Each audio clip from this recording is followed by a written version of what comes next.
Narito naman ang iba pang personalidad na naghain ng Certificate of Candidacy sa pagkasenador noong Biyernes.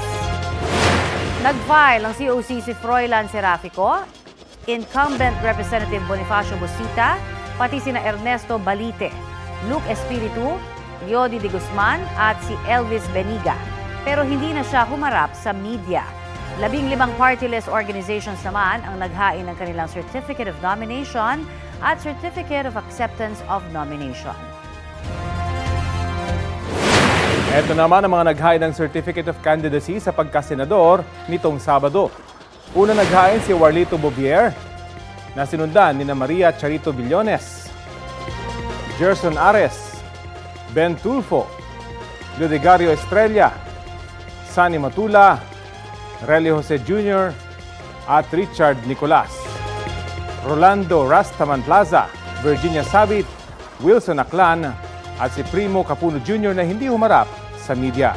23 party-list organizations ang naghain ng kanilang Certificate of Nomination at Certificate of Acceptance of Nomination. Nagpatuloy pa rin po ang paghahain ng kandidatura ng ilang personalidad para sa pagkasenador kahapon, araw ng Linggo. Kabilang po sa mga naghain ang COC sina Jimmy Bondoc, Junbert G. Gayuma, Wilson Amad, Sixto Lagare, Erwin Tulfo, Ernesto Arellano, incumbent Senator Pia Cayetano at John Rafael Escobar.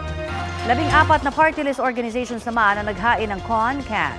Hanggang kahapon, 87 na ang kabuang bilang ng mga nag-file na party-list groups at 78 naman sa pagkasenador. Kapuso, para sa mga maiinit na balita, mag-subscribe sa GMA Integrated News sa YouTube.